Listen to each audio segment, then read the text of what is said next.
believe in the ripple effect.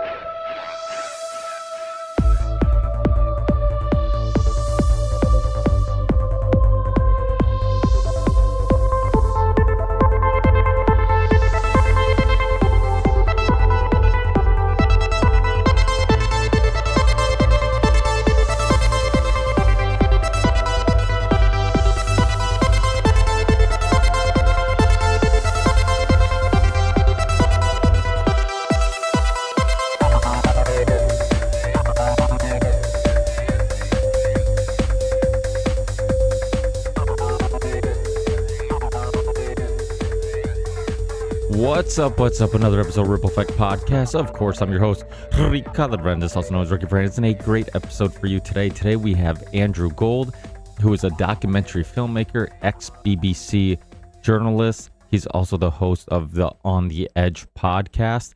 And much like myself, Andrew is intrigued with taboo topics and controversial conversations. And we get into some of those today. And if you want to go further down those rabbit holes, please check out his documentaries and also check out his podcast. And as always, you will find the links in the show description. And remember, this is a value for value show. If you get some value out of these discussions, if you enjoy the conversations I bring to you, please consider giving some value back.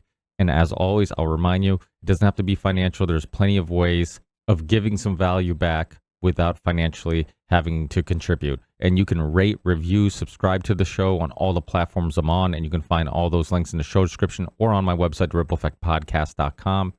So please, if you get a second, consider writing a review, consider subscribing to my Rumble channel, Rockfin, Spotify, iTunes, wherever you listen or watch the Ripple Effect Podcast. Also share the episodes you enjoy on whatever social media platforms you might be on. But if you can financially support the show, here's some ways you can do so. We have a crypto wallet if you want to send Ethereum or Bitcoin. We have a PayPal account and a Venmo account if you want to send a one-time donation. If you want to donate monthly, please consider joining our Patreon page. Even if you're just donating as little as $1 a month, it goes a long way. If a small percentage of people listening to the show donated as little as $1 a month, I could do this show full time. So please consider joining my Patreon page or checking out my merch store, which has hoodies, t-shirts, tank tops, mugs, cups, tons of stuff. Just browse around, take a look. If you want to go directly to my merch store, you can go to the Ripple Effect Podcast merch.com, and you can also find these links in the show description or on my website. You can also support the show by checking out my sponsors. And of course, all my sponsors are past guests of the Ripple Effect Podcast, or people that I got to know before they became sponsors, people that I respect, people that I think have awesome services that can help many of the listeners. So please consider checking them out. The first one is Content Safe. If you're a YouTuber, streamer, any content creator of any sort, please consider checking out Content Safe. Matt from Content Safe has tons of services. He created my website. He also syncs all my video channels together. So I upload to one channel, and then magically that video, that thumbnail, that description shows up on all my video channels. So it's an amazing service, saves you tons of time. Let Matt know that you're a listener of the Ripple Effect Podcast, and he'll hook you up. Another sponsor is Richard Grove's University of Reason and his Popular Autonomy courses. They're courses that a lot of people that have been on the show has taken and got something from and speak highly of. So if you want to try something new, if you're at a crossroads in life, if you want to connect with a liberty freedom-minded community, if you feel like you're a hamster on a wheel running in place, just check out the University of Reason. Use the links in the show description or on my website. Click on the autonomy courses. Just take a look at them, browse around, see if it's something you might be interested in, and maybe you can help yourself and the Ripple Effect Podcast at the same time. Last but not least is Rob Wolf's Element Electrolytes. It's an awesome product, a product I was using before he came on the podcast, before he talked to me about it possibly being a sponsor, and one that I love because I use it on a regular basis. Many people like myself who do a paleo, keto, carnivore type of diet and also fast on a regular basis, we struggle to stay hydrated. Your mouth can be dry, your muscles can be tight and a little bit sore, you can be a little bit low energy, and you could even have a headache and not realize that all these symptoms could be due to dehydration, which leads into another problem. How do I hydrate the healthy way? And there's plenty of hydration options out there. Many of them are full of sugar. Many of them are full of cheap ingredients and not enough of the electrolytes you need to make a difference and actually help with these symptoms. So Rob Wolf created Element Electrolytes. It's a powder mix you put in water. It tastes awesome. It's sweetened with this stevia leaf. It won't ruin your fasting. If you're fasting, it won't kick you out of ketosis. If you're doing a keto diet, it has no artificial colors or flavors, and it has the right quantities of the electrolytes you need. When you're into health and nutrition and trying to optimize your body and mind, you learn to read nutritional facts and ingredients. And that's something I always do when I'm taking a product, when I'm putting something in my body. And a lot of times they'll sell you on the front of the package by telling you how awesome the product is. And then you go turn the package around, read the ingredients, and realize there's not enough of these ingredients to make a difference, or they're cheap versions of these ingredients, or it's full of sugar or artificial ingredients and flavors and colors and all that type of stuff. You don't have any of those problems with Element Electrolytes. What most people don't know is if you want to optimize your workouts, if you're playing sports, you need more sodium, because most of what you're sweating out is sodium.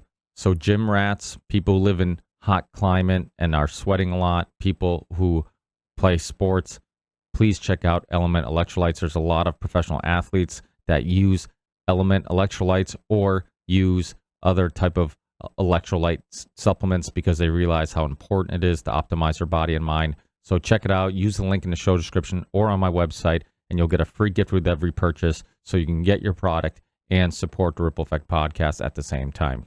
Also on my website, you'll find the Telegram group chat if you want to connect with myself or connect with other listeners.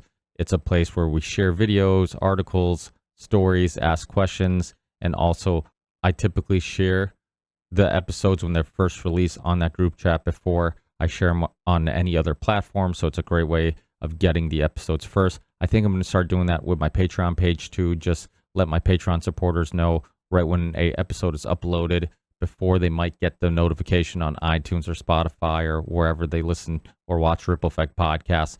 They'll be the first to know that a episode is released. So if you're going on a trip or doing some mindless work that requires a podcast to get you through it, a long drive, whatever it may be, you'll know immediately that you'll have something new to listen to. That's it, guys. Enjoy this amazing conversation with journalist, podcaster, documentary filmmaker Andrew Gold, and I'll talk to you guys in the next one. Peace.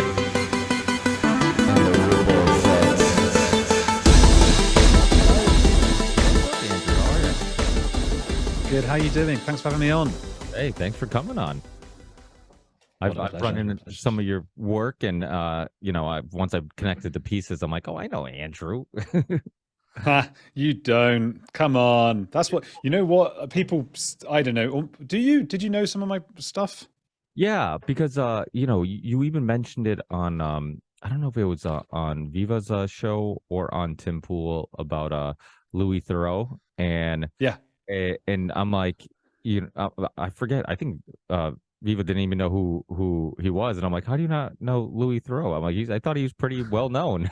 He was a famous journalist, and he's done a lot of work. He's been on the Rogan podcast a bunch, and your work, that's a very fair and good comparison, because it's very similar in regards to going into weird situations and learning about different people, their thinking, the psychology of it all, and all that type of stuff. So very similar.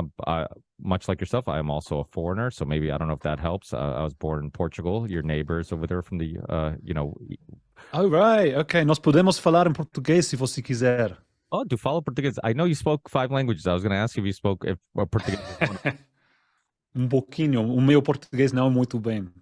Mas eu posso um pouco. Meu também não é muito bem. Eu não falo muito não mais.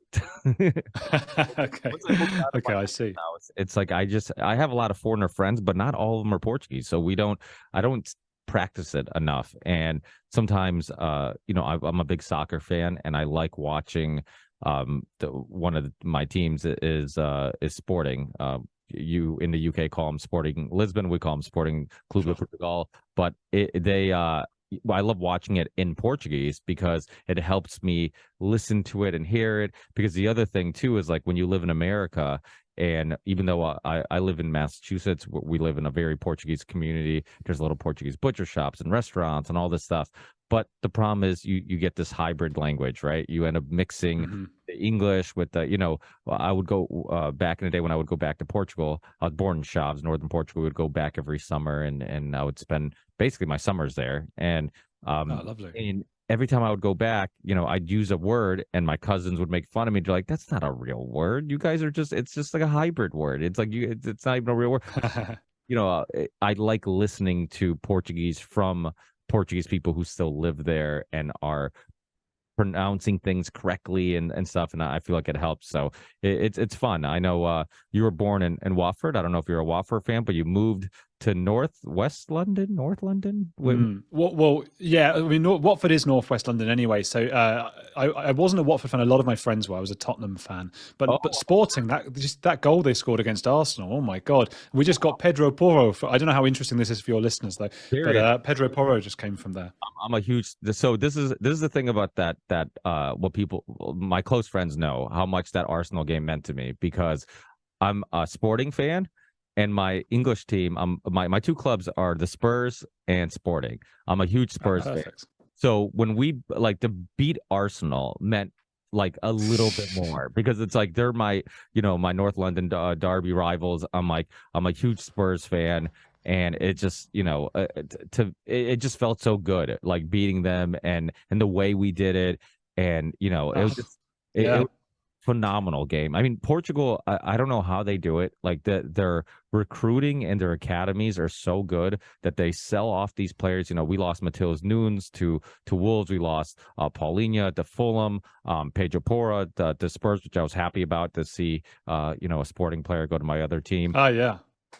But they just find like guys. They just do such a good job recruiting where they'll have these guys who are lesser known, and then they come play, and you're like, wow, these guys can really play.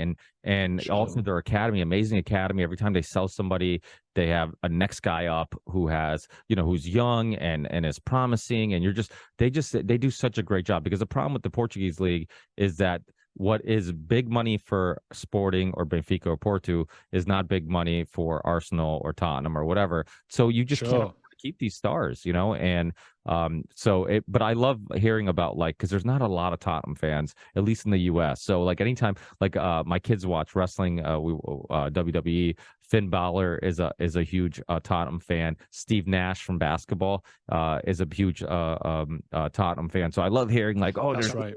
We're hitting all over the place. We're there. You don't always hear about us, but we're there. We're the Spurs fans. So Spurs was your team? Oh yeah. Like I wish they weren't sometimes, but they just are. And yeah, of course, Steve Nash. I know, because I used to go to the games every week, and he came to one or two of them at half time.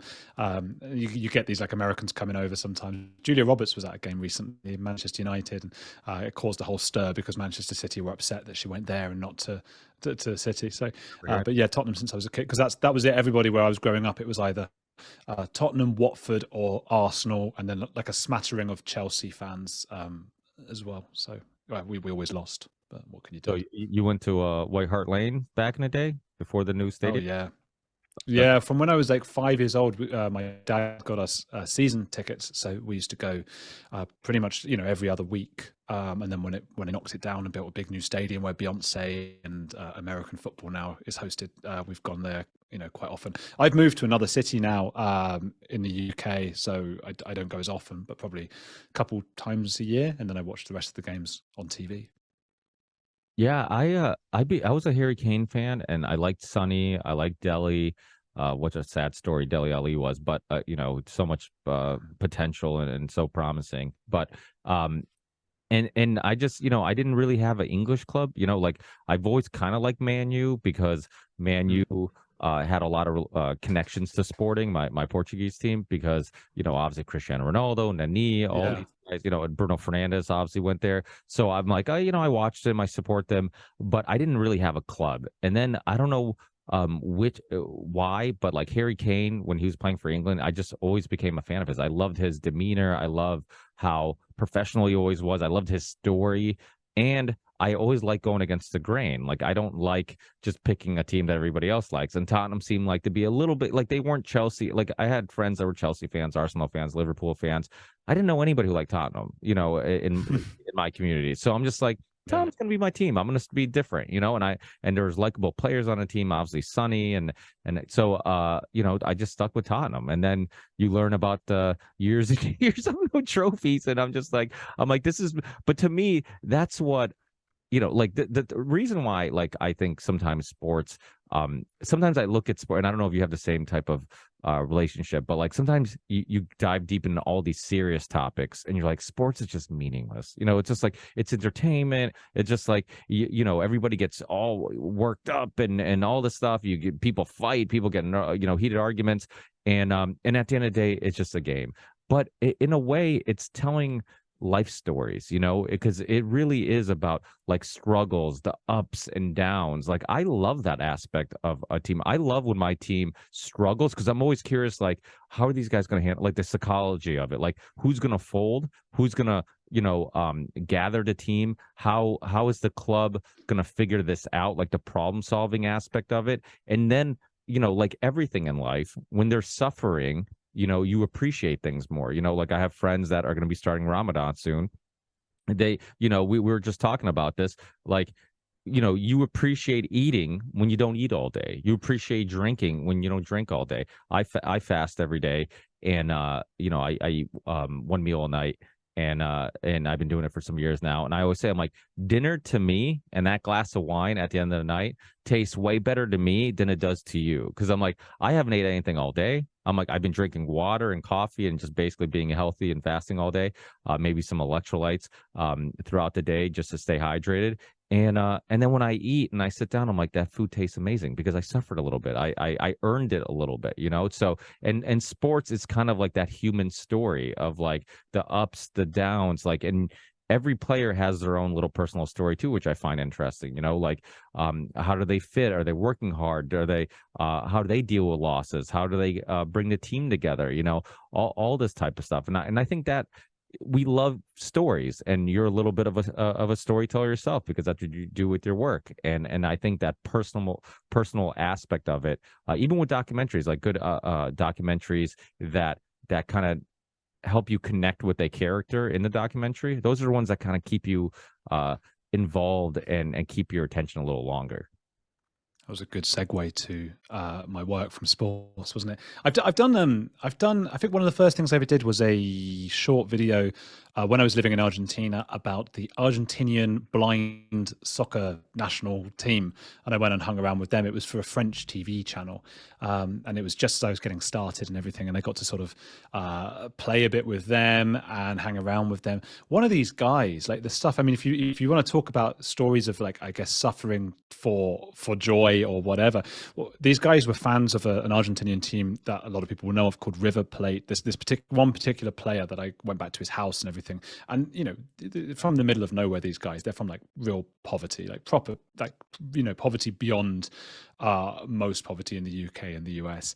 But I went back to where he lives. He's got this big family, and he's blind, and they can't really do much about it. But he somehow like raised the funds to go and see River Plate play in Japan, in Tokyo, I think, against Barcelona. And it was one of those like world club whatever things that I think the European clubs don't take very seriously. They send like their second or third team because it's not like one of the official historic cups or anything, the trophies. But for an Argentinian fan of River Plate, it was a huge deal. So he got like these tickets, like life savings, whatever, managed to get to Tokyo, and he went entirely on his own, and was, he's blind. So he just sort of went on a plane somehow, and then afterwards made his way around Japan, where obviously nobody speaks Spanish. This guy doesn't speak a word of English or anything like that. And somehow he got to the game. It was just the most remarkable story. And I think they lost 2-0. That's how I remember it anyway, to Barcelona. But he didn't care. He was so happy to be there. But it brought up so many questions to me about experience and suffering, as you say, what he must have suffered to get there. And then the prize was, like, I guess for him was wonderful, but it's what I didn't say to him was like, oh, what a shame though, because all the sights of of course you can say like, okay, but all the smells and the sounds will be different, and the language and the culture and all these things very confusing for him. But the sights would have been, what a shame he missed that. But that's what sports can do for people, I guess. Yeah, well, let's get into for people who might not know some of your work and some of your background. Let's get into uh, basically what got you into journalism, your upbringing, if there's any, uh, I guess, inspirations or anything that inspired you to kind of want to take this path, this life path, and anything else that you want to include, please do. Hmm. Well, yeah. So I guess I always liked writing and stuff, and it's that thing, isn't it?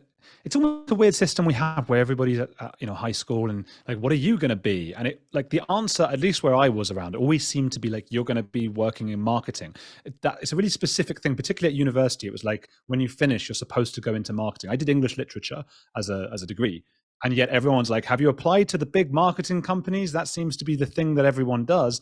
And I find that really strange. And I didn't even know what marketing meant really as a 20-year-old, because no one explains that to you. It's just like, that's the job you're supposed to do. So it was just like, okay, what am I going to do that's different? And I was a huge fan of Louis. We say Theroux, but you say Thoreau over there. As you mentioned before, the son of Paul Thoreau, the famous travel writer, and the cousin of Justin Thoreau, who was Jennifer Aniston's husband, I should say. But yeah, so I was a big fan of his. And for anyone who's not seen his documentaries, it's fantastic to watch. He's in them. You see him and he sort of wanders around, and he'll meet up with extreme right-wing people, extreme left-wing people, and strippers and strange people and all sorts of controversial people. And he doesn't really judge that much, and he hangs around with them, and it's just so enjoyable to watch. So I just thought, okay, that's what I want to do with my life. Of course, it's a long road from being, I suppose, an 18 or 19-year-old being told to do marketing or to become an English teacher, because I was studying English. So after that, I thought, how can I do this? Obviously, a lot of people want to do what Louis does. And we don't all have like the family and the those kinds of things to get us into these things. So all the talent that Louis has, I should say, as well, because he's just fantastic. So I thought, one thing I can try and do. I studied a little bit in France. I did some French literature out there, and I worked in a book publisher in Bordeaux. I was studying in Montpellier before that, and I thought, I can be the guy who learns languages. I figured, in the future, do we really want these Louis Theroux episodes where he's going to all these different places and we're having to use a translator? And that doesn't seem right. Like, surely there's got to be someone who can come in and be the guy who does the different languages. So I moved around a bit and went and did bits of journalism in Colombia and Argentina and Brazil for a little bit. I was only there 2 months, but that's where I picked up a bit of Portuguese. And then Germany for a few years. And in each of those places, I tried to sort of focus on one or two big projects that just fascinated me. So in Germany, it was, pedophiles. They've got a whole program. I don't know how far you'd want to get into on that, because a lot of people don't want to talk about it. But they've got this whole program. It's like the only one in the world where they never report them to authorities if they go to this therapy. And I found that really interesting. In Argentina, it was Go on, sorry. I was gonna say, yeah, can we expand on that a little? Well, yeah, no, I've gone down this route quite a bit. I've had Nick Bryan, who wrote the Franklin scandal on, and Right. what's his name? Solomon Sawyer, who did the Contraland documentary, and it's a real issue, and I think ignoring it and pretending it doesn't exist doesn't make it any better. But yeah, so what's how does that work in Germany? So what they do is, it's called Kein Täter werden, which means don't be a criminal, basically, or don't become a criminal. And so they've got all these posters everywhere, and they also hide their adverts, their commercials or whatever, in child sexual abuse material. So people think they're downloading the child sexual abuse material, but it's not that. It's actually just it's a commercial for them saying, call this number, you've got a problem, you need to speak to someone before this gets out of hand. And so people call up and they go to the therapy, and they are told, we will not report you to authorities. We can't even do that because we're not taking your names or anything like that. And these people go and they give fake names, and they get treatment to try and stop them from giving into their urges. And, whether it's a sick malady that they have, whether it's a mental illness, nobody seems to be entirely sure what it is. But yeah, I think I tend to agree with you that I'd rather these people were in therapy than not. So I hung around with them for, well, I hung around with the clinicians, and then gradually they started to introduce me to some of the patients. I mean, obviously, they had to say to the patients, "Will you speak to this journalist?" And over the course of about 2 years while I was living there, and it was around the time I started my podcast as well, I started meeting various patients of this program and starting to understand the whole thing. It was a complete, mess in my head, really. Well, it's interesting. We do have an issue. So I had a filmmaker years ago. He did the film called "Are All Men Pedophiles?" and it was a very controversial film, as you can tell by the title. It was actually even available on Netflix at the time when I had him on. This is when Netflix still kind of dibble dabbled in some controversial work, and he had what sparked it was kind of interesting, the story that sparked this documentary, because he's kind of right in regards to asking these questions. He was looking at a attractive woman, right? And he was thinking to himself, she's attractive, I find her attractive. If I find out she's 16, call me a pedophile. If I find out she's 19 or 20, nobody cares that I find her attractive. And then it sparked this conversation. Well, are all men pedophiles? Like the fact that and so you realize there's almost this imaginary line that goes from legal to not legal, creepy pedophile to just a guy who finds a young woman attractive. And like most conversations, things aren't black and white. There is this blurry area, and he was willing to go down that rabbit hole of asking this question that most people don't even want to have the discussion. But much like him, I don't mind having these discussions. I think that's the only way you kind of figure things out is regardless how taboo things are. Every conversation should be on a table, and people should be willing to hear all perspectives and sides. And he actually had pedophiles on camera in the documentary discussing, their urges, their desires, and all this stuff. And I think there is an issue with demonizing them to such a extent that if somebody feels like, okay, I have this urge or I have this desire and I need help, but I can't openly talk about it, because if I do, the world's going to demonize me. I'm going to lose my job. Nobody's going to want to be my friend or know me or whatever. And authorities aren't going to be sympathetic to my issue. It creates a bigger issue. Right now, what ends up happening is you have somebody who has these urges and these desires who might want help, who don't talk about it. And then they might have a moment of weakness where they're online or whatever. And next thing you know, they're going down this rabbit hole. Would you agree with that? Yeah. I think the first point to make about the difficulty, the ambiguity with the attraction to younger women or whatever it might be. So firstly, are we talking about, if you find out that that girl was 15 or 16, that is what we would call a hebephile, somebody who's attracted to 14, 15, 16-year-olds. I mean, I think J.D. Salinger was famously apparently one. I think a lot of people in the early 1900s and stuff. So then you get into all sorts of questions about what forms your attraction, because obviously we are attracted physically to people, but we're attracted mentally to people as well. The stereotype is women are more interested in someone's mind and men are just interested in the body and stuff. But obviously that's not entirely true. It's different. It depends on the person. So what kind of guy is interested in dating or having, consent? Well, trying to have sex with, some young. I mean, Leonardo DiCaprio, for example. I know they're 19 years old or whatever, and it's like, why does that entertain you? That is a bit iffy. And obviously our society's changed over recently, over the last decade or so, and it used to be like a running joke, haha, Leo DiCaprio. Now he doesn't look very good, and I suspect he must be embarrassed, and I don't know what. They've got something called the Tanner scale, which is the way it's really not very accurate, really, but it's a way of judging whether a man is particularly interested in children rather than adults.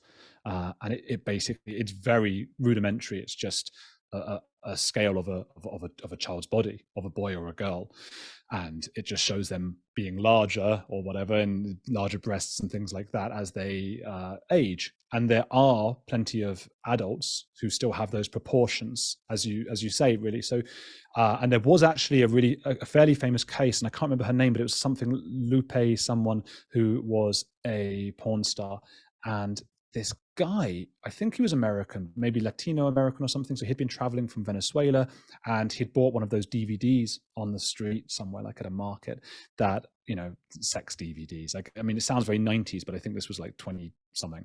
And the DVD contained this porn star who was like 20 years old, but had those proportions. And the DVD got taken away as, child sexual abuse material. And the guy got, arrested.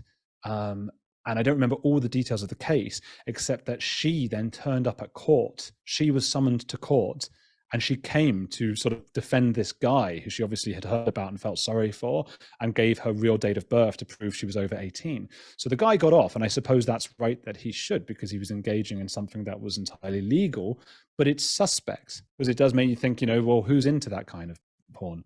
Louis Theroux, for example, he's not the answer to who's into that kind of porn, but he did a documentary where he looked into like a brothel. There's one of his episodes is in a brothel in the States, and there was one of the women at this brothel. He met all the different women, what's it like working here and all this stuff. And one of the women was very young looking, and they all very openly said, we know that when a guy goes for her, it might be that he's going for her instead of attacking a child or something like that. So she thought, like, I'm happy that I do my job, but obviously I'm now having sex with or forced to have sex in a sense with some pretty creepy guys in that sense. And then there's the whole philosophy of, well, that is better though than doing it with a child. So that's the whole ambiguity around it. It's so difficult, because you're right, it's about physical proportions and things in terms of what a guy's attracted to, but we're thinking about the mind, which is someone's age and stuff like that. When it gets to the therapy, I think the best argument for people who are listening and going like, but why do you need this and this kind of thing? A lot of children are still abused today, like a lot. It's something like 1 in 6 girls in America. I need to double check that fact, but it's somewhere between 1 in 4 and 1 in 10.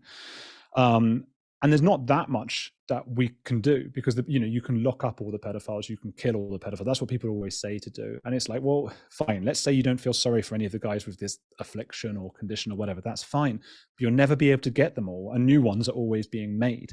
So what the therapy does is, these guys who come in, the therapy helps to sort of disabuse them of certain cognitive biases they might have. Because the problem with telling them that they're all monsters and we hate them and we want to arrest them all is that it pushes them into a corner of the internet where they all sort of egg each other on, because they only have each other to talk to. They've been completely pushed to the sides, marginalized by the rest of society. And then they tell each other like, hey, you know what? I was abused as a kid and I didn't mind it. And then someone else says it. And then they go, you know what? They're just telling it. They just want to whatever. And it's not good for those people to just congregate together. So that's what the therapy is for, to sort of, and hopefully it will stop some abuse. Yeah, I've had people on like Whitney Webb, who's done a lot of stories on Jeffrey Epstein, and like I said, some of the other people like Nick Bryan, the journalist, and who I mean, he follows a lot of the story, and also the author of Pedo Primer, and it's like all these people who kind of follow these stories and go deep into these stories. I feel like they're so disgusted by it that humanizing them or having any sense of sympathy for them isn't even a option. And I forget, I think it was Whitney Webb. I had Whitney Webb on, and we have a mutual friend, Ryan, from The Last American Vagabond, and we're all both of them were on the show, and we're talking about this issue, and I specifically brought this up, and to a point where it's not that I was being sympathetic, but I was trying to humanize them to a little bit. Like, you can't fix the issue by just saying I'm going to lock them all up, and then it's like, you're not, it's like I'm obese, my joints hurt, and you give me a painkiller for the symptom. I'm not getting to the root cause of the issue, that I'm obese and I need to lose weight, and actually get to the root cause of the issue. Like, I feel like I look at kind of almost all things like that. Like, let's get to the root cause of the issue. Let's, if there's a mass shooter, I don't think about the gun. I think about like what led him to that. Like, how did his parents not pick up on the fact that this guy was plotting for 6 months and was depressed in his room wanting to kill everybody? Like, how not involved in your kid's life, were you, that you didn't pick up on the fact that he needs somebody to talk to? Like I want to Yeah, get yeah. and with the pedophilia issue, it's very similar where it's like, okay, like just locking them all up is a band-aid, but it doesn't fix anything. And it's like that saying, hurt people hurt people. Like in many cases, and not all, I think some people might be uniquely born a certain way, but in many cases, it's unfortunate, but the victim ends up eventually creating victims. And you look at their childhood, they dealt with some trauma, they dealt with, they were abused or whatever. And it's like you're sympathetic to that until they become the person creating victims. Then all of a sudden they're a monster. And it's like, well, I don't think it's either or. Maybe it's both. Maybe Yeah. maybe we should feel bad for them and understand that they have to be responsible for their actions, the same way. But I think trying to understand them is a better solution, or at least a step into the direction of possibly finding a better solution than just looking at them as like you said, they're all demons, they're all monsters, and we should just lock them up. I think it's because it's probably one of the worst crimes anybody could do. I mean, but you look at like Jimmy Savile, right? Like in the UK, nobody talked about it until afterwards, and then all of a sudden all these stories come out and all this stuff. And I think what people are concerned about is like, like Jimmy Savile, like many of these people after they pass away, or like Jeffrey Epstein after he gets locked up, it's almost like it's acceptable in like politics and Hollywood and entertainment. Like there's all these little conversations. It's only after where it's publicly safe to say, yeah, I knew something was wrong with that, or I knew something was wrong with him, or whatever, that people speak out. But it's almost like in these worlds of politics and entertainment and the elite, for lack of a better term, it's almost acceptable, and nobody really openly talks about it, or they don't want to confront the issue. Do you find that to be true? Yeah, I think it's just, what, it's one hell of an accusation to make. You need to be really sure. Again, I don't want to obsess now, but Louis Theroux, of course, he did interview Jimmy Savile at the time when this was all, and he'd heard bits and pieces, and he even said to him, we've heard these rumors, and Jimmy Savile sort of, denies it, of course, but he can't go any further than that. And I don't think Louis entirely believed the allegations either. There's also, we've got to take into account a changing society. There are loads of things done in the past that we now know were awful, slavery, concentration camps, and these kinds of things that, and I think, going back to your point about, humanizing people, I agree. And I think sometimes actually when people don't do that and they just say, oh no, these people are the bad people and we're the good people, I think they do a disservice. I think they're actually being a little bit negligence in a sense. I mean, it's like, okay, Nazi Germany, to say they were, it was just all bad people, what, like 70 million of them in a country, which just happened to be all the bad people. And I think when you do that, like you say, you don't then think about what led them to do that, and then you don't sort of watch for it again. You don't look out for, like, for example, fostering anti-Semitism or whatever it might be. Again, easy to say, like the whole South in the States was just full of racists who liked slavery, and all the people in the North were just good people. It's like, but that's not how humanity works. We're all pretty much, every individual is obviously very different, but if you take a group sample of most of us, we tend to be quite predictable. We act in certain ways depending on societal factors around us. So I think we need to look at what's going on. However, as you say as well, like there are psychopaths, there are just people, maybe Epstein, maybe Jimmy Savile. Jimmy Savile did grow up. I looked into his background a bit because I started writing a book about all of this when I was in Germany. Michael Jackson was an interesting one because he was abused a lot as a child. I don't know if sexually, but he certainly didn't have a childhood. And there's it makes a lot of sense to me as to why he might have sort of developed in that way. He had a very stunted childhood, a horrible childhood you wouldn't wish on anybody. Jimmy Savile, I should just add that a lot of people get very angry when I say it's about Michael Jackson because they deny the allegations, but that's fine as well. It's all up for discussion.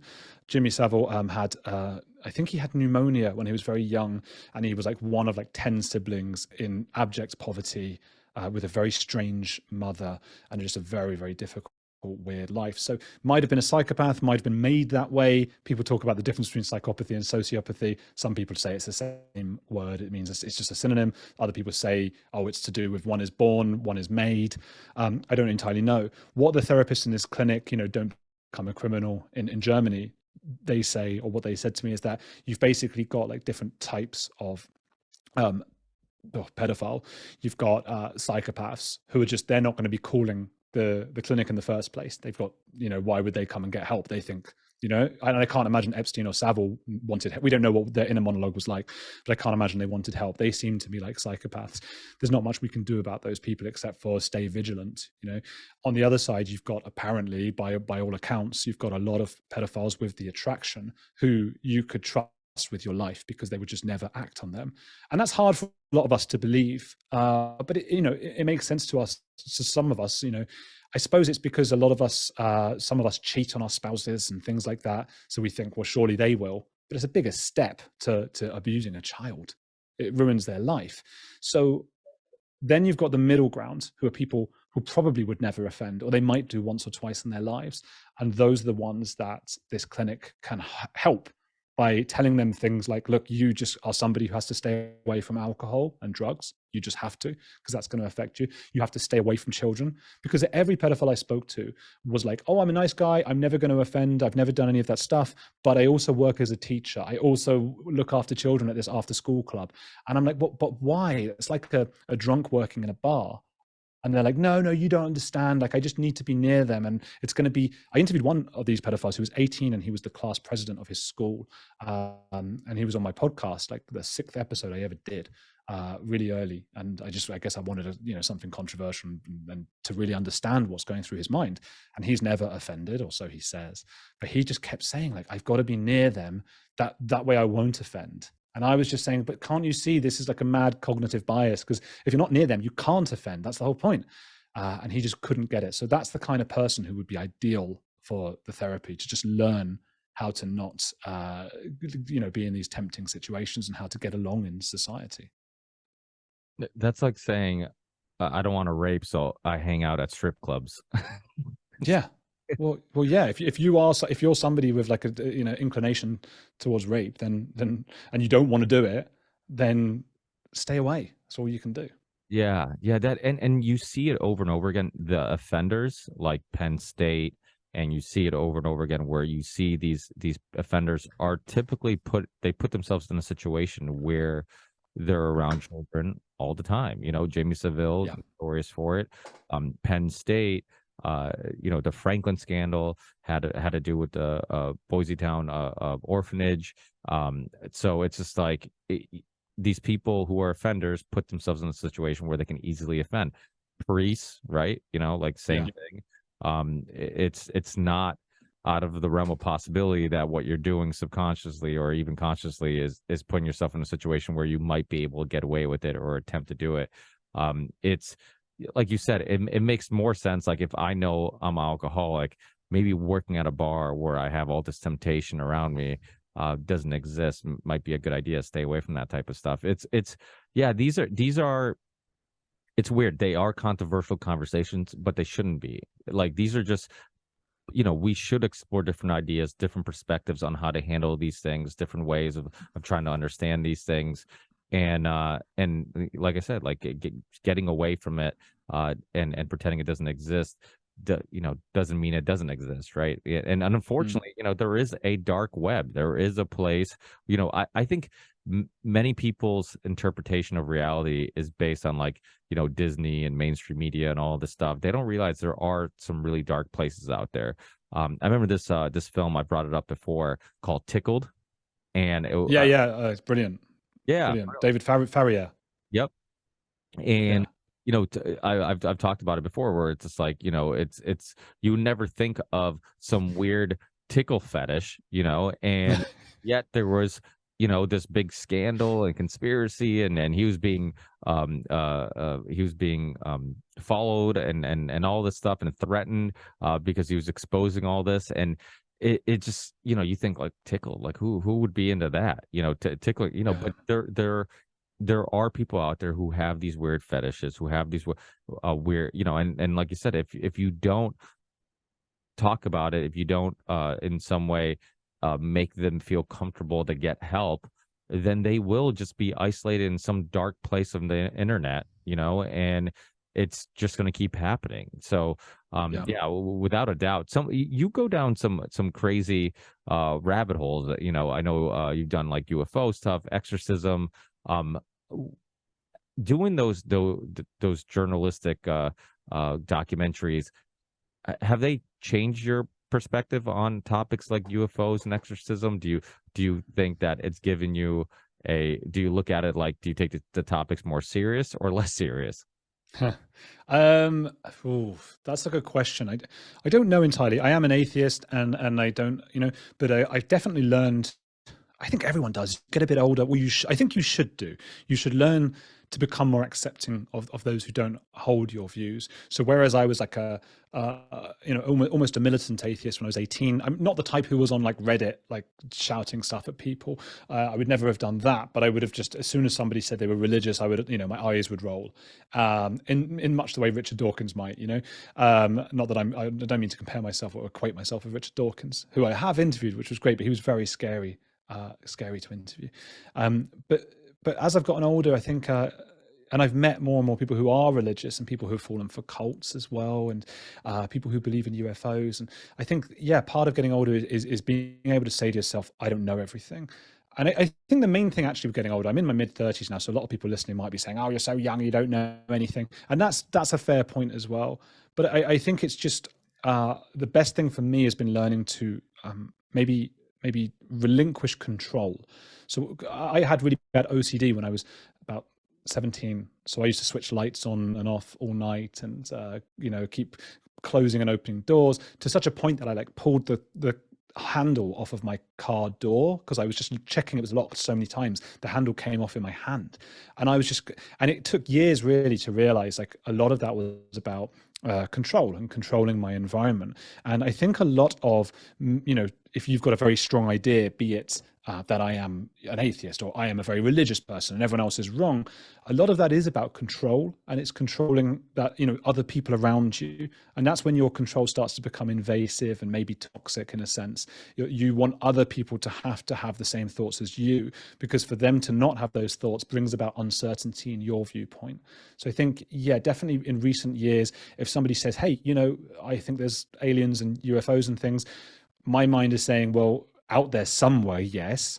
I don't personally believe they've visited us, but what the hell do I know? And maybe it's quite nice. It's actually a nice feeling to be able to just sort of breathe and go, I have no control of this. Maybe this person's right and I'm wrong and I'm an idiot, and that's fine. And that's a nice feeling. So yeah, the longer I've done it, the more I've started to, I think, become more empathetic and more understanding and more relaxed. Is that a good answer? Yeah, no, it is a good answer. I find myself kind of had a very similar background. I was raised a Catholic, being Portuguese and whatnot, and just like becoming a Tottenham fan and playing heavy metal and all the other things I did to rebel growing up. I rebelled against going to Sunday school. I hated it. I always asked questions, always got in trouble.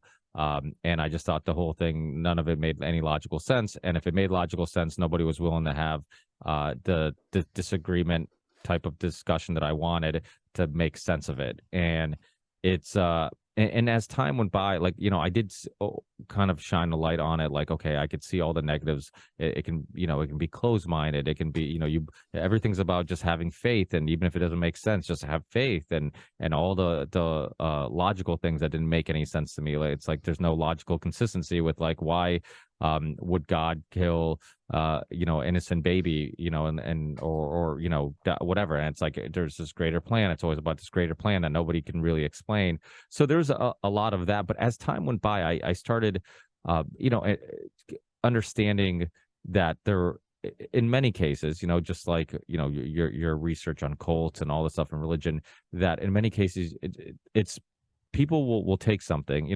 Here's a perfect example before I get into this, because it's a good example. I remember Ozzy Osbourne. He was sued in the U.S. for a kid committing suicide after listening to a song, right? And he in court, his attorney's like, that song's been listened to 1 billion times. One kid killed himself. Was it the song or was it the kid? Was it its issue with that? And it's the same thing with like a lot of these scriptures and holy books and religions and philosophies. It's like, okay, 1 million people have read the Bible. Obviously it's an underestimate, but yeah, all these people have read the Bible. if one person uses it as a justification to do evil or bad, then like is it the person looking for a justification to their actions, or is it, or can you really blame what was written in the Bible or in the stories or whatever, and the influence of the Bible? It's similar with like some of my Muslim friends, right? You talk to them, they say it's a very, very peaceful religion, right? And then you get one person who can interpret it differently, use it to justify their violence or actions or terrorism or whatever it may be. And then it's like, okay, well, this doesn't make sense because I know plenty of people who've read the same thing and has a different interpretation. So I think a lot of times we discredit the fact that maybe we're just trying to blame somebody for something, and it's more of an internal issue than it is a external issue. And as time goes by, and especially like now that I feel like we live almost in a more materialistic world than we have in the past because of all these, and I want to get into like the woke culture and all that stuff.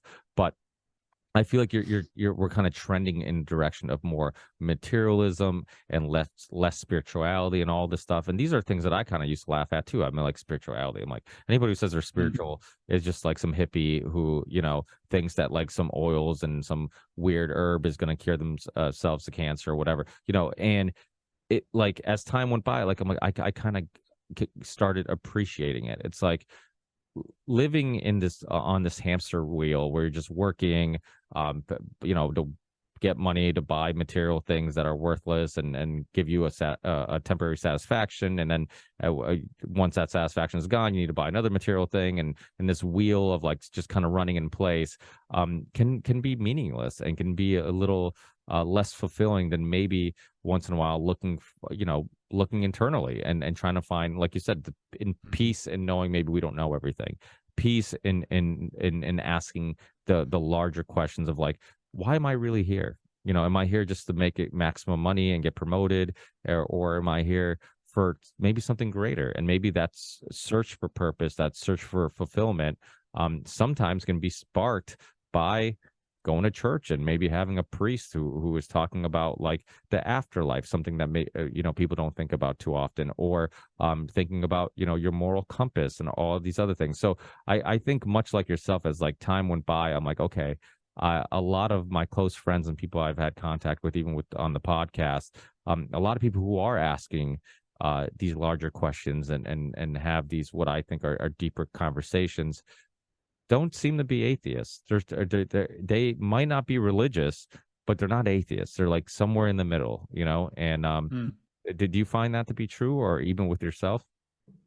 I don't know. I mean, I would say so. Islam, I think, is personally, I think it's probably not a peaceful religion. But I don't think Christianity is either. I don't think Judaism is either. I don't think you can have a religion going back thousands of years where where the scriptures literally say, to do violent things. There's tons of violence in all of them. People often point out like, oh, you think the Quran's violent, but what about the Bible? Well, yeah, they both are. It doesn't excuse either.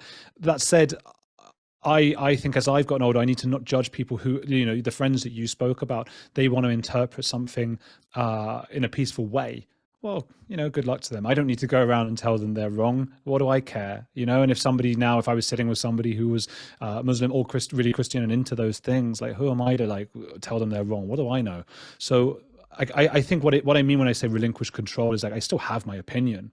And sometimes it's a fairly strong opinion, but I feel less of a need for other people to hold that opinion. I mean, as to spirituality, you're probably right about a lot of that. I don't have an ounce of it in me, and I never quite got it. But that's why sometimes that's why a lot of atheists do get a bit like militant, and they do because, it's the same reason people get militantly religious. It's just fear of not being able to control other people to think the same way that we do, and it leaves uncertainty and stuff like that. And I'm trying to now embrace it and like, hey, I'm an atheist. I don't think we have a purpose, and I think that's sad. That's really sad. I don't want to be one of those atheists who goes like, hey, but nature's beautiful. Why can't we just... No, because that's not enough. Like, I hate that I'm going to get old and die. I don't want to have to sit here and pretend that's not something I think, because it's not cool to say. You're not supposed to say that, right? You're supposed to either say, I believe in an afterlife, or you're supposed to say like, oh, well, I'm fine with it. I came from nothing. I was nothing for 13.5 billion years, and I'll be nothing afterwards. Like, no way. That's mortifying. I've got a terminal illness that's going to take 50 years, hopefully, if I'm lucky. to kill me, and then that's it forever. So I think it scares the hell out of me, the whole thing. And maybe I wish I did have some spirituality in me, but there's not even like one iota of it. But maybe I envy people who do have some of that. You know? Yeah, that's interesting. I wonder if 10 years from now if that might change for you. I mean, or 20 years from now, or it's you know, because I'm a little bit older than you. I'm turning 38 in April, and Oh my God. we're still, I know Old. most people are gonna be like two 30-year-old something guys talking about being old, right? They're probably laughing. Yeah. But the thing is, you know, they're, you know, in regards to like these holy books and all that stuff, they're, it's to me, I kind of look at it like the Ozzy Osbourne song, right? Like people, I think throughout history, there people will use something to justify um their actions, right? And just like cults, I believe you're completely right. Like you'll use something as a tool to control them or get them to buy in. And I think the fear of the afterlife, the you know, putting priests or holy men on a pedestal where they're all knowing, does make it easier to control others. Obviously, the Vatican has a very checkered history, to say the least, and but I also think that that's probably a part of it too. Is that people will say, okay, I'm going to use this book, and I will take a part of it, that not the, you know, say it's a metaphor, but I'm going to use this and twist it, or even just say, hey, this is what it means, and I know what it means, and then use that to basically get what I really want, which is either to demonize some other group of people and call them the other, call them whatever, justify a war, justify, you know, you see it in history where, you know, even in the Middle East, like there's some of the most extreme people in regards to violence aren't the most like religious people. When you look at like, do they practice? Are they practicing? Are they, you know, so it's like, like the 9/11 hijackers, for example. You know, America called them Muslim extremists. They're at like a strip club, you know, like sniffing coke, like drinking the night before. Like, does that sound like people who really take the religion seriously? Like, so it just to me, like and probably if we took individual examples, we would find examples of both, like things where you're absolutely 100% correct, and people are taking things literal and taking things as holy, and then doing bad things because of it. And then the opposite too, where I think that you'll find that like this person really doesn't take this seriously. They're just using it as a method of control. And and I don't know if you ever watched the Zeitgeist documentaries. The Zeitgeist. Yeah. No, what's that? They're great documentaries. They're by Peter Joseph, who started, I mean, created a whole movement. They're a little older now. I remember back in the day, I used to like give people DVDs of them because they would Zeitgeist. Zeitgeist, yeah. And the first one, there's three of them.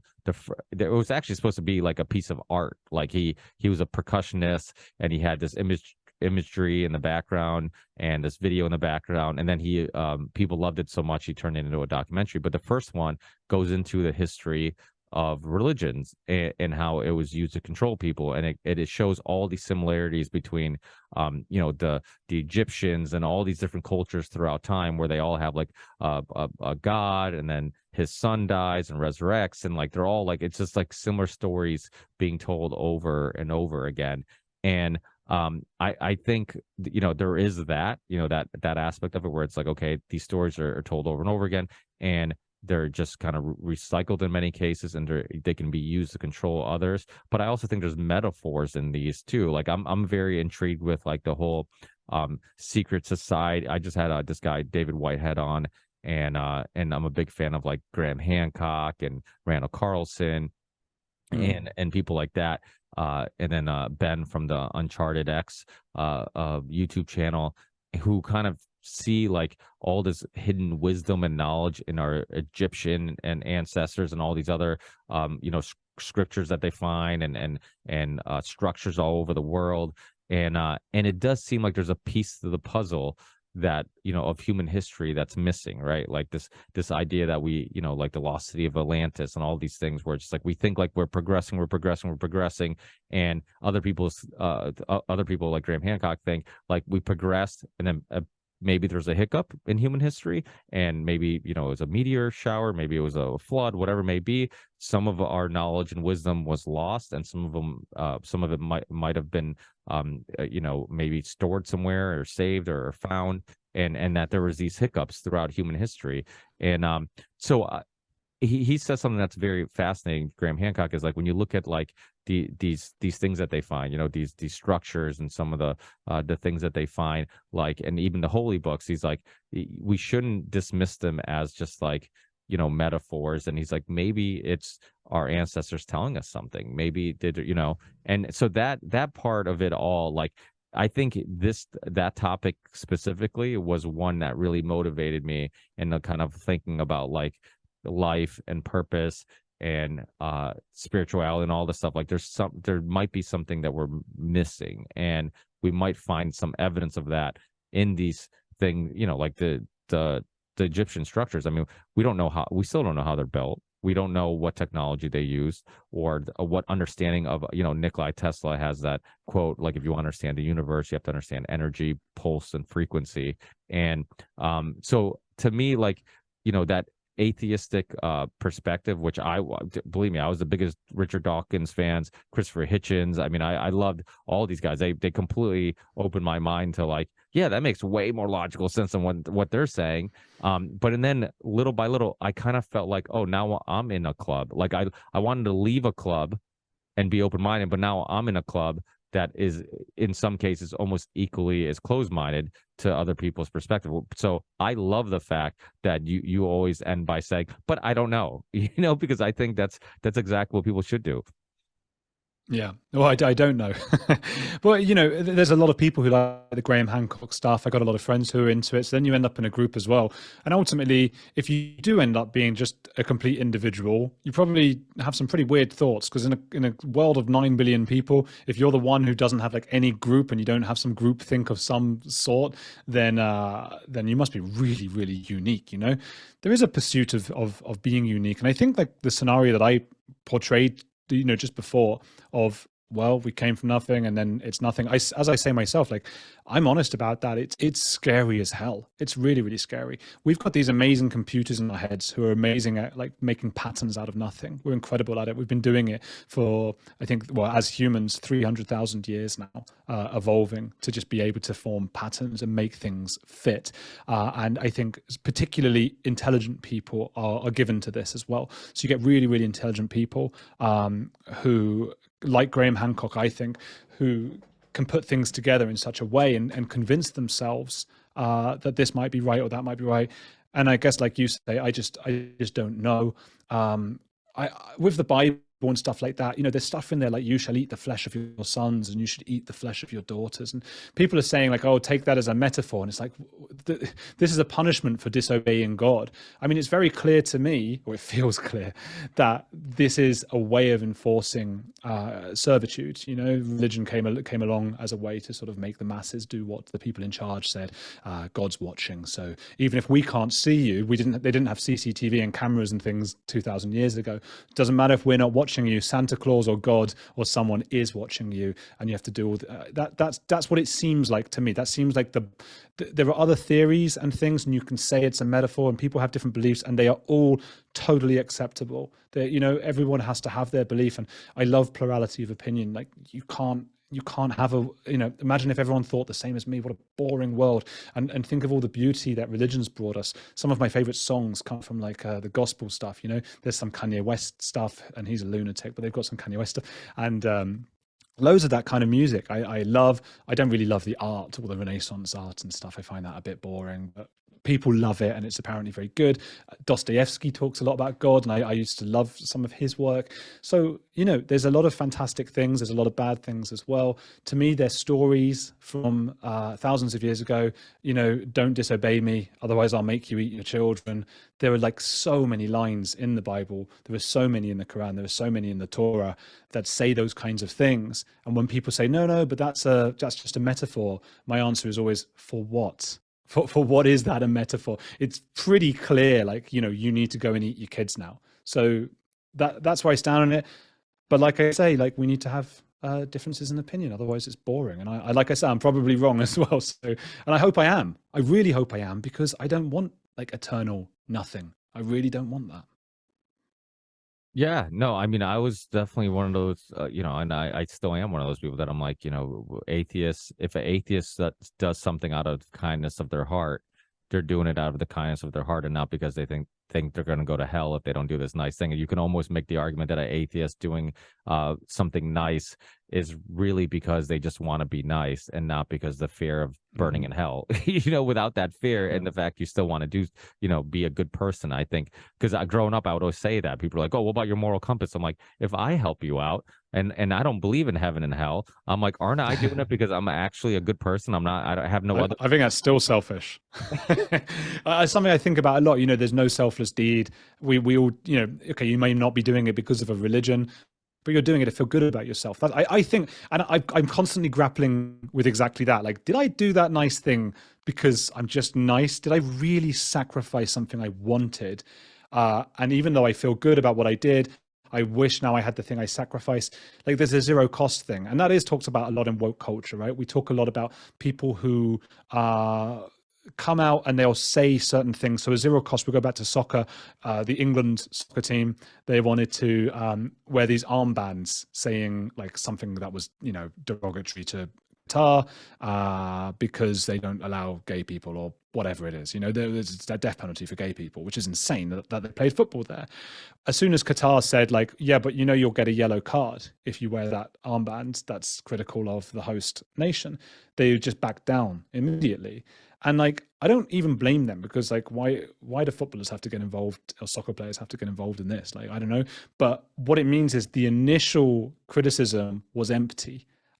Did they do it because they're good people? Because to me, doing a good thing for like just a purely good thing is like, I'm willing to take the sacrifice that comes. I'm willing to take like the bad thing that comes from this because it's helping other people.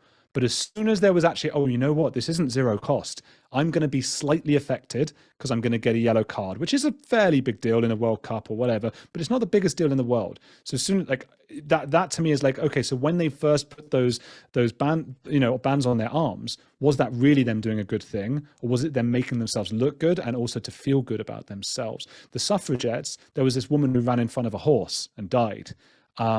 That maybe was doing a good thing. Although I would still argue like, yeah, but you've got some sort of like messiah complex if you're willing to do something like that for a cause, that you're feeling good. And we see that in cults as well. And I view the human brain a little bit like a computer, so it does make sense in that way. Like, why do anything unless there is a motivation in our brains to do that thing? It makes us feel good.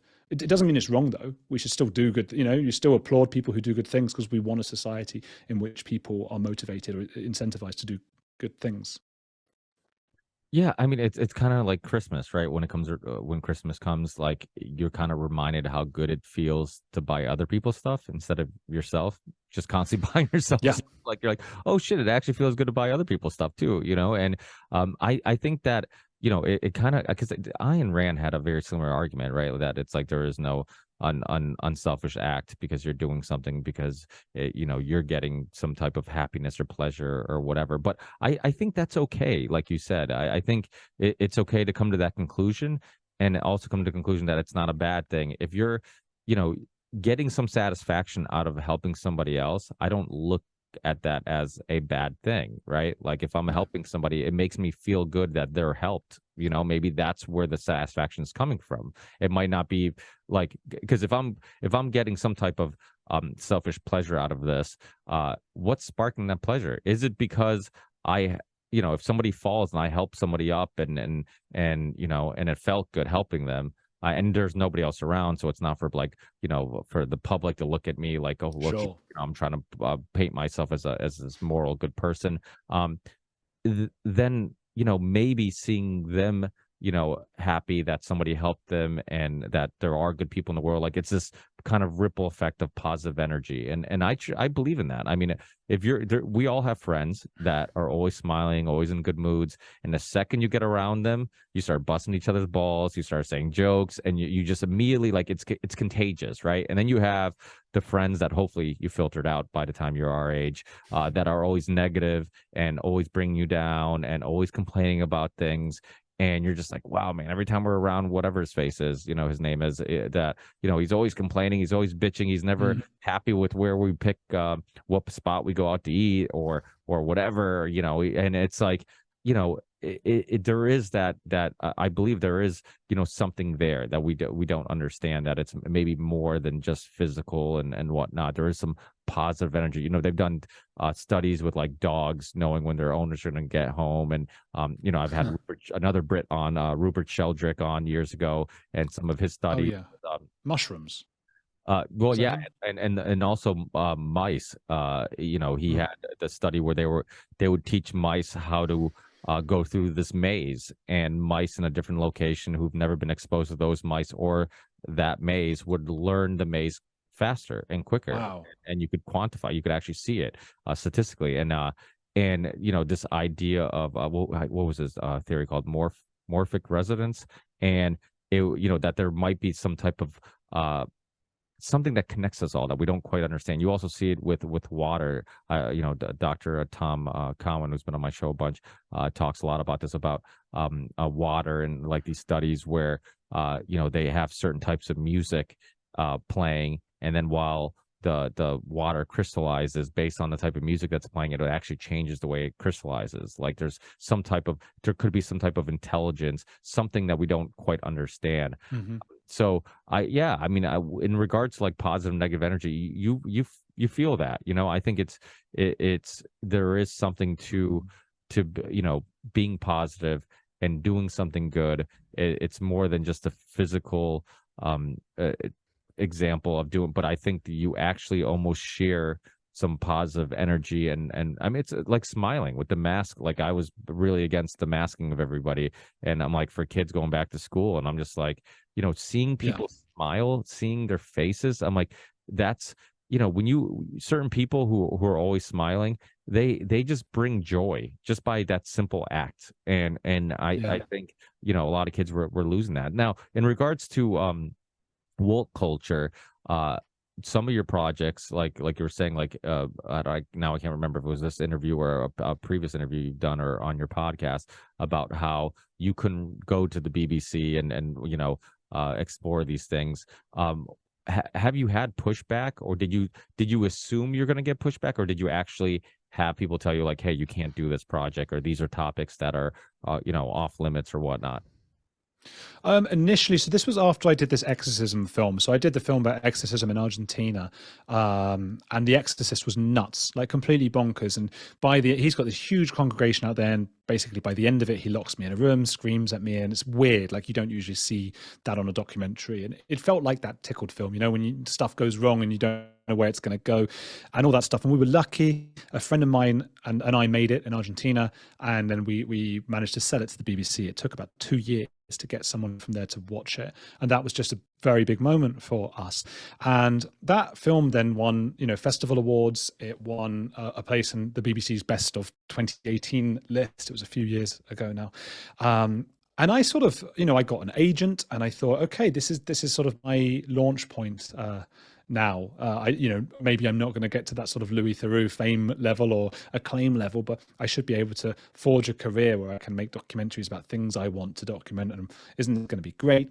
And in a week or two after they broadcast it, and it got great reviews and papers and stuff, like, I didn't hear anything from them, the BBC.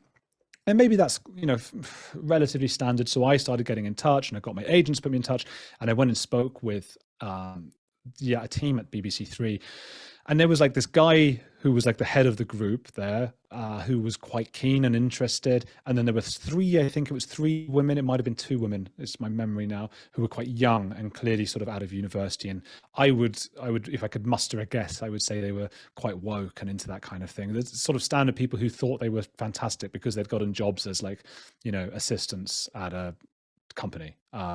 So everything I suggested, like, okay, well, I know these pedophiles in Germany and I speak the language, so I can do that. I know these,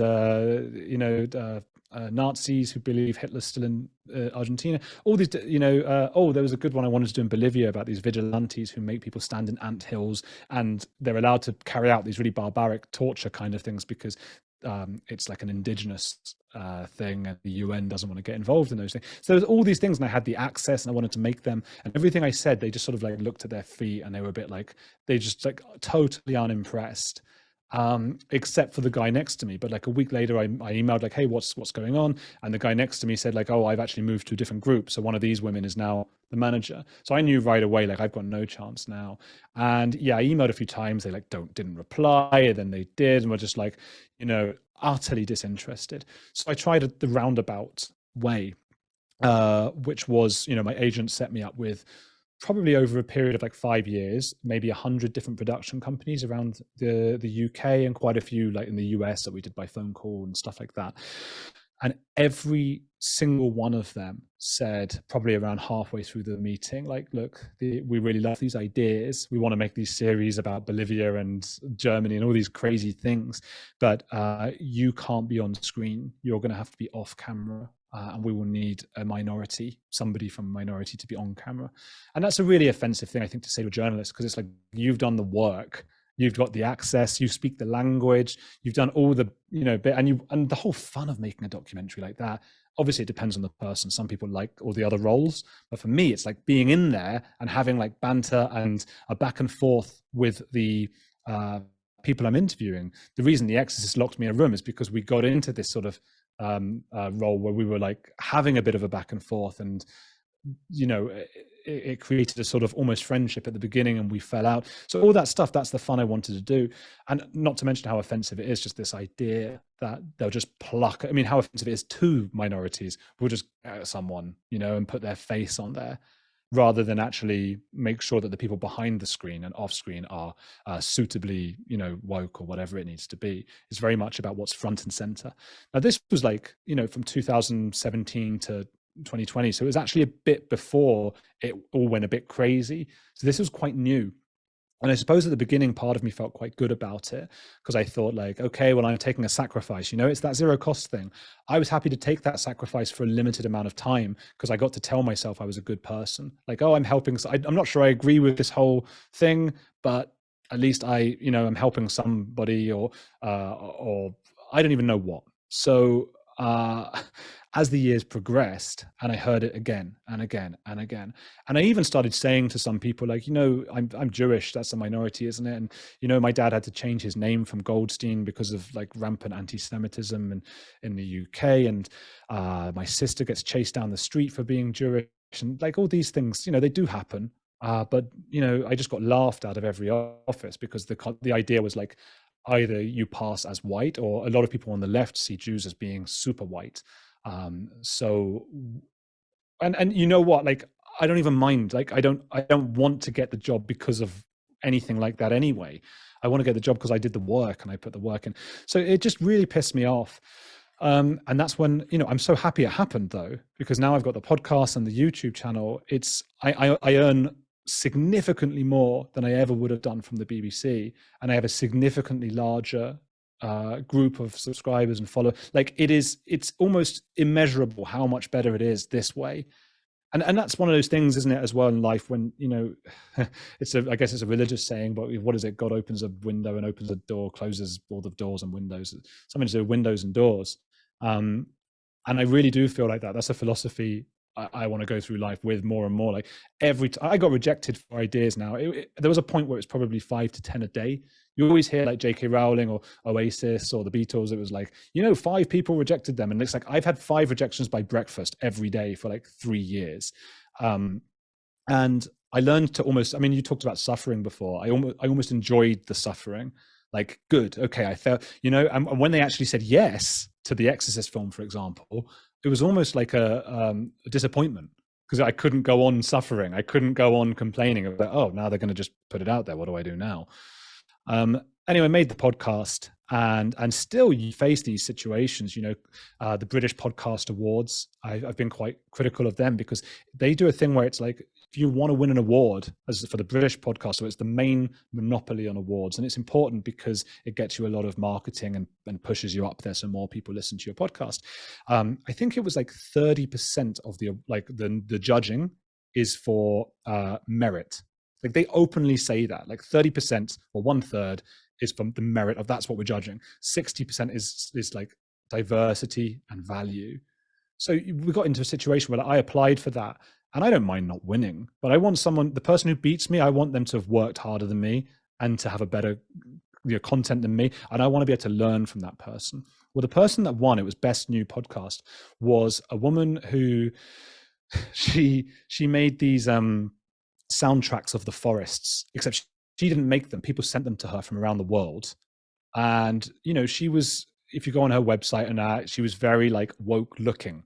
I think she was white, but still there were a lot of things about her sexuality and demographic. It was clearly a very woke person. It was about what she looked like. That was very clear, and perhaps something to do with nepotism as well, because it was so offensive to all the podcasters in the UK that year who had worked so hard, who, I can speak from my own, and I don't want it to look like I'm bitter, but just from my own experience, I'm making 3 episodes a week, hour to 2 hours long each one, loads of YouTube stuff, the amount of time and work and stuff. And then this person was just like getting these recordings from someone around the world and just pushing one button and it was out. And they thought, this is the person. And that summed up a lot of woke culture to me. It was like, we don't want who's had to work the hardest to get where they are. We don't want the talented people. We want someone who's going to make us look cool. And that was very sad. So I sent them a really long, angry email, which they never replied to. So you still face those hurdles. And look, it's still true that people from minorities do face certain hurdles as well. It's just this, like, the way they're handling it is, I think, incredibly selfish. So that's my view on woke stuff. I've sort of babbled on for a bit. No, it's good. We're taking turns babbling. But no, I completely agree with you. I think whoever's best for the job should get the job, regardless what culture. I mean, if anything, it's almost a step into discrimination. Like you're creating just a different type of discrimination, because now, if you eliminated discrimination completely, that perfect world, if we lived in that perfect world, it would mean that skin color, gender, none of that stuff would matter. It's like, okay, this is what I'm hiring you to do. Are you the best at doing that? And all those other things aren't even relevant.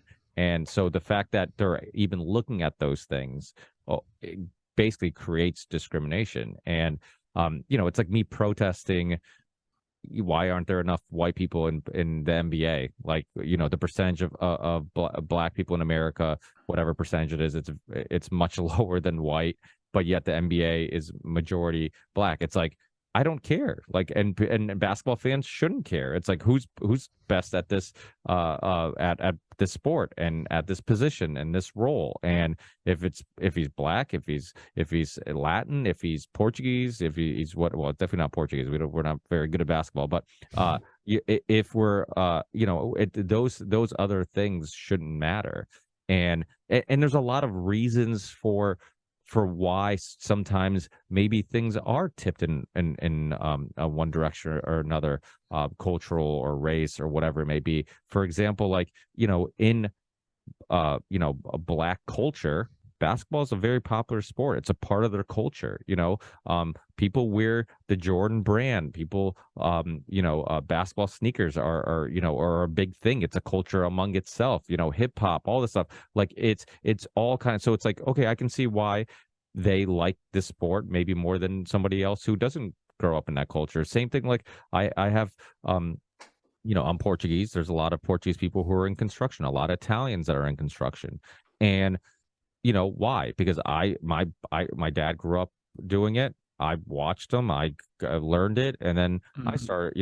So I know a little bit about construction, and then my kids are probably going to know a little bit about construction. It's like, so it's not as simple as like, oh, it's because we're favoring Portuguese and Italian people, and we're being racist towards everybody else, So to me, yeah, without a doubt. I mean, it's why do you think these big companies, because it does seem like they're trying to make happy a small minority of the world, right? Because it's like you have to assume like the people that they're trying to satisfy is not the majority; it's a minority. So financially, how does it make sense? I was watching Chris Rock talking about this in his latest stand-up, and he talks about there's this yoga pants store that was saying like, we support all races and this and that. And he was like, look, I'm coming here if you want yoga pants, I want I don't want you to tell me who you're this and that, and I just want to know about the yoga pants. And the yoga pants are $100. And he was saying there's definitely one subsection of society you hate. Then it's the poor, right? So it's okay to, those are the one people they don't want to offend, is the poor. A lot of wealthy people do hold these very woke values at the moment, particularly university students, the kinds of people who have that kind of disposable income, which is part of the whole insidiousness of the whole thing. It really is. It's like, I also think there's the Status Game, which was this great book, or Status, by Will Storr, and I think it was other ideas that he's popularized. But the idea is that you grow up. There are like 3 ways to get status, or which, again, just a British way of saying status, because some people say, "What do you say? What is this word you're saying?" But the 3 main ways you would do it in a tribe with evolutionary psychology. You could be dominant, which a lot of men are, but some women are as well, of course. But it's the sort of primary tactic of a lot of men. If you're just the dominant person in the tribe, you're going to get the best shelter and the best food and the best place to sleep and all that stuff. There's also success. If you're the one who built the wheel, then people are like, hey, we better keep feeding this guy because he's going to invent something else, soon. And then there's virtue as well. If you are seen to be someone who shares their food with someone else, then you're going to get food. The problem with them, it's all about perception, right? So it's not about who is the most virtuous. It's about who appears to be to the rest of the clan, which is where you get virtue signaling from. And I just think what's really insidious about this whole thing is you get these people who are already born extremely, wealthy and educated. There's nothing wrong with that. You're born how you're born, but they already have everything, or a lot. They have a lot. And they have a lot of chances. I'm one of those people, lots of opportunities. Went to university, education, very successful. You get all the success. You learn with that confidence to be quite domineering as well. You can walk into a room and talk and be quite, shoulders back, that kind of thing. So you've got those 2 parts of the status game. So what is so disgusting about the whole thing is it's like those guys were not happy with their lot. It's like not enough for them to be the most dominant and the most successful, and also to have all these resources to fall back on. They also have to dominate the virtue side. They also have to, A-list Hollywood celebrities, like it's not enough for them to be the top thing, but they've also got to go out with this virtue stuff. They've got to come out and talk about immigration, for example. And there are valid arguments on both sides of that, but they go out and suggest that anyone who's anti it is abhorrent and morally wrong. So they must be at the bottom of the virtue status tree, so to speak. So then those people not only were born into circumstances where they're most likely to have the least success and to be the least dominant, but they're also made to feel that they are virtuously, horrible in the virtue rankings. So they're made to feel horrible, and these other big shots get to feel on top of them and just to look down on them. And it's disgusting. I think there is, at the same time, I think it's really important with, to look at both sides of everything. It's not, there is a wealth gap between sort of, black people and white people that does exist. And we want a world, particularly those of us who are anti-woke, which tends to be people who are quite libertarian. We like the idea, not of equity, but of equality of opportunity. We like the idea that an individual can grow up and can sort of have the same opportunities as other people. Well, that's just not the case for the average black person and the average white person right now in America or in the UK. And things are very, very complicated. And it does make a difference, I suppose, if I'm being kind to the people who did this to me, I think at BBC, it makes a difference if you can look up and see a black person or an Asian person, if you're Asian, whatever it might be, who's rocking it, who's doing really well. And it gives you that inspiration and feeling you can do it. However, that doesn't mean, I guess it goes back to that control I was talking about before. We then go, oh, there's this inequality. Let's control it by sorting it out at the end. And the end is give them the jobs. That's just going to piss off the other people. It pissed me off. It didn't make me more sort of leaning towards, oh, let's do So I think there must be ways to do it, but also there are limitations. And we have to accept that, like, this is going to take a long time if we do it right. It's going to be really hard to do. And it has to start in communities at the very bottom. It has to start in education. Because if we do treat people as individuals, it is not right that you give, it doesn't work, because there are a lot of minorities who are very successful, people from minorities, and there are a lot of white men who are extremely poor. So this whole thing doesn't work. And it also doesn't account for things like beauty bias, which is extraordinary. Beauty bias. I mean, somebody who's very attractive, they're opportunities in life are extraordinary compared to ugly people. So height, well, there are just a million different things, and it's a bit out of our control. So they're trying to control it. In answer to your question about why the companies do it, I think it's just because virtue has become very popular at the moment. I think dominance was more popular in the 90s. You had like these cool actors who were rock stars and stuff, and they would just like sleep around, and that was cool. They were dominant, you know, and just it's the fashion. It tends to flip flop from generation to generation because kids don't want to get on with their parents. They want to have different views. And the last 10, 15 years, it's become extremely fashionable. The culture, I should say, is more about that. Like, look how virtuous I am. So that's what I think.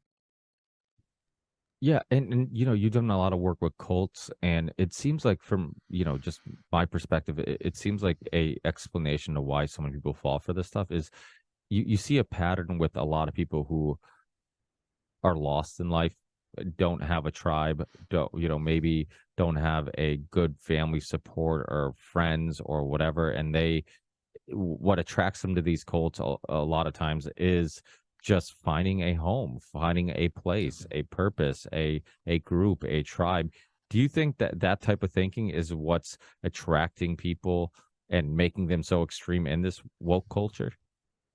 Yeah, yeah. Virtue, and then there's a group, like you say, you fit into the group. You're at university, you feel really good about yourself. I mean, who among us hasn't done that at some point? And it happens on all sides as well.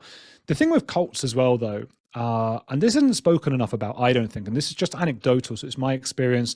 Loads of my episodes with defectors from cults, and I'm talking here more not people who were born into cults, but people who decided to join them and then left, because that is a very particular kind of person. We all do it to an extent, and you can argue, yeah, woke culture is a cult, and there's all these different things, but it's not a cult quite in the same way as Scientology. But we can learn a lot about the state of mind. And you're right, there are people who are missing things and all these things. But what isn't spoken about, and I guess I try not to on my show too much because I don't want to maybe victim blame, because these guys are victims in a sense, is that there does seem to be a level of arrogance in somebody who joins that kind of, like Scientology. They think they're special and they need to believe that they're special. That can happen in religion. Again, virtue, if you're more religious than your neighbor, you've got more virtue than them. If you're in Scientology, it's not just virtue, it's like virtue, but intelligence, because you're cleverer than everyone else. You understand the true word of Lord Zenu. Your success, because you're a smart guy, you're dominant. They are very dominant. They look someone in the eye, handshake, and all this stuff. And I've met people, someone I had on my podcast recently, a guy called Alex Barnes-Ross, and he's a nice guy, and I interviewed him in person because I'm trying to do more interviews in person when it's people in the UK. He's a British ex-Scientologist, which is fairly rare. Very insightful, interesting guy. And, check out his YouTube channel, people. But he's good. But there's definitely a feeling of wanting to feel special, and he joined it and was kicked out, and then he joined again. So it's a rare one where it's like, usually they're like, oh God, it's so awful. But he's actually going, yeah, they wouldn't let me back in. He was that desperate to go in. And I think I did ask him, like, is it to do with feeling special? And that goes back to like all the questions we've spoken about today of, what do we make of life? What if it is just you come from nothing and go to nothing? You've got to feel more special than other people. Even prisoners. I interviewed somebody who'd been in prison. He talks about, they love when a new batch of pedophiles get brought in, because they get to feel good. At the moment they feel like the scum of the earth, but then the pedophiles come in and they get to attack them and go, boo, look at you guys, because we're better compared to you. That's a really natural human thing. And again, going back to evolutionary psychology, there's reasons for that. There's reasons that people who have an inclination towards wanting to feel special would be treated specially and get more food. They would have survived better and passed on their genes. So let's say you don't have any success and you're not dominant at university. That's where a lot of this is. And you don't have anything particularly interesting about you. I remember going on dates when I was like 18 with girls. What the hell do you talk about? What did I talk about to a girl when I was 18 years old, apart from like my mum? And like the movies I've seen. Look at the posters around my room of movies that I've got. Well, how do you feel special in that environment? How do you make yourself special? Well, the most popular way right now, and the easiest way, because it's zero cost, you're not going to get in trouble for it, is just go as woke as you can. And then confirmation bias, you're just going to keep hearing more and more things that back up that feeling. I don't think these guys are lying. They're not being deceitful. They really believe in a lot of this stuff. So I think that's what's going on. Yeah, it's kind of like when you like a underground band, and then once they get popular, you're like, oh, they're not special Yeah. anymore. everybody knows who they are, so I don't like them. And I like them when they were special because I was one of the few people who knew who they were. Yeah, there's a lot of that. There's definitely a lot of that. Especially with, like you said, the more famous cults like Scientology and stuff like that, where people feel like, like you said, you're chosen. You're one of the special ones. But yeah, without a doubt. So for people listening who want to get your podcasts, your documentaries, all the work, keep up with everything you're doing, what are the best spots to listen and watch your shows? Unlike you, I am not on YouTube, but I know you are, so people can. I got kicked off YouTube. You are on YouTube, so please, people, subscribe to his podcast. I always say there's not a whole lot of good content still left on YouTube, so it's always good when I can suggest a channel to subscribe to for people to check out on YouTube. And then also any upcoming guests that you might have on your show, any upcoming projects, let people know all that stuff and anything else. Yeah, well, you're right about YouTube, and I got in so much trouble with them with demonetization, and then I got strikes.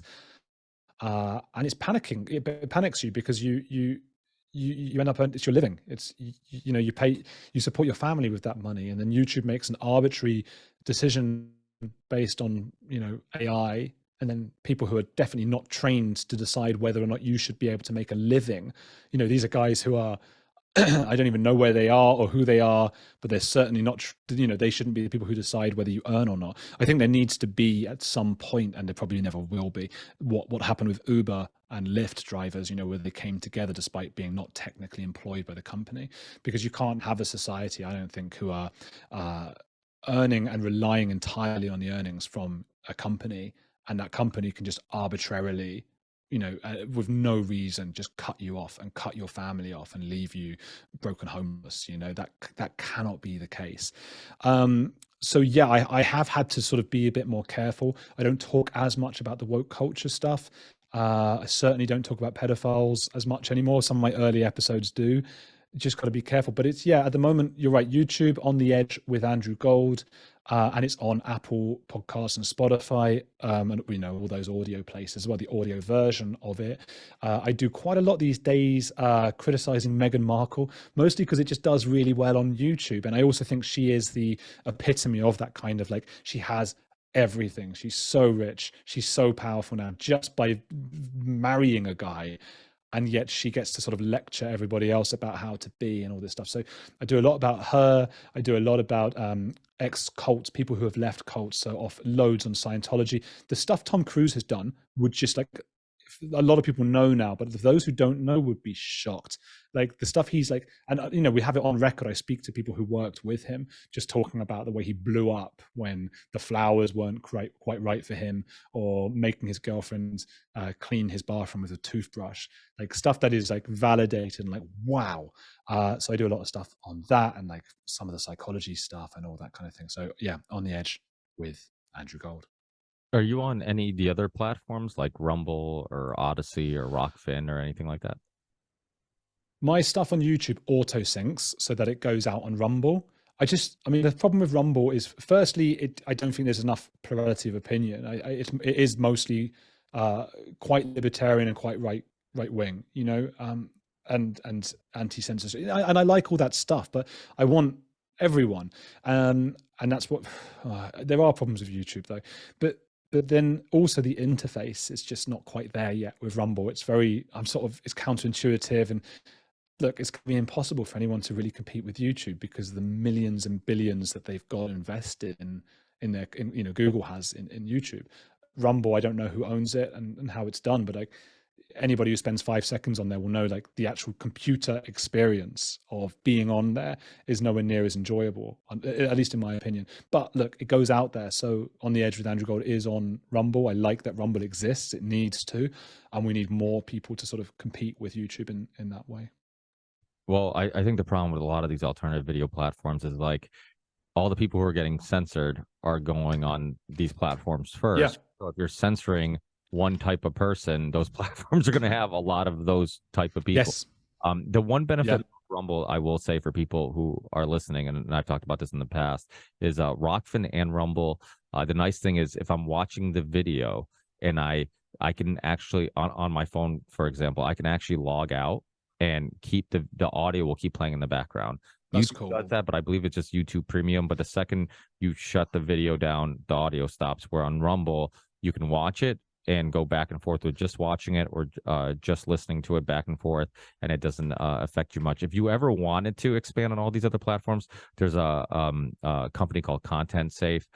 He was a listener of the show, a fan of the show, and then started this amazing company that was helping basically censored people like myself. And what he does is the same way your YouTube channel is synced to your Rumble channel, he can do that on all the platforms. So, for example, I upload onto used to be YouTube. Now I upload initially to Odyssey first, and then within like 24 hours, that same video appears on my Rockfin channel, Rumble, Float, BitChute, and all the other platforms. So it's, as you know, like as a content creator, it takes forever to upload sometimes. So it's doing all those different platforms can be very time consuming.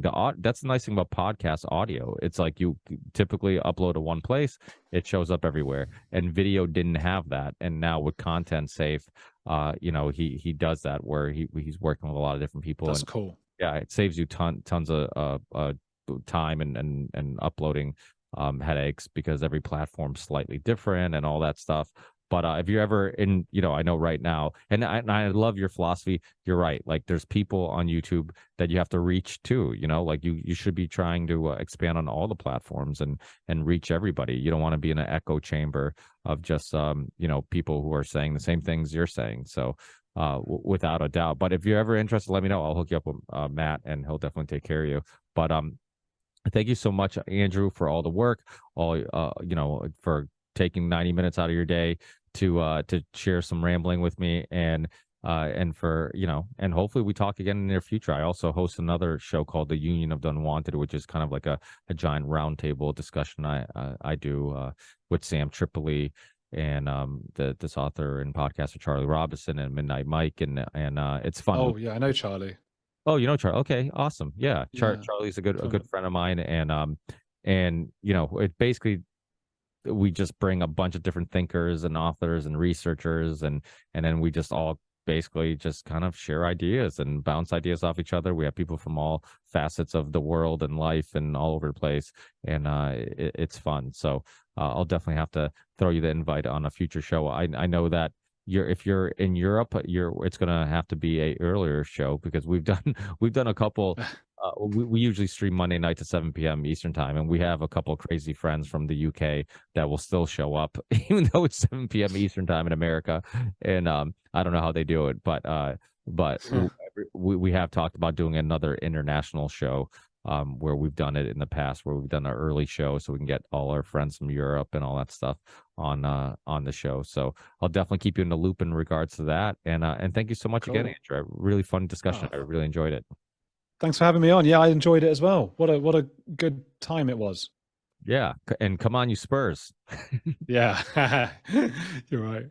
Hey, hey, enjoy the rest of your day. We'll definitely keep in touch. All right, man. Yeah, thank you. Yeah, let me know when it's out. I'll sort of share it or something. Thanks, appreciate it. Take care. Cool. See you, man.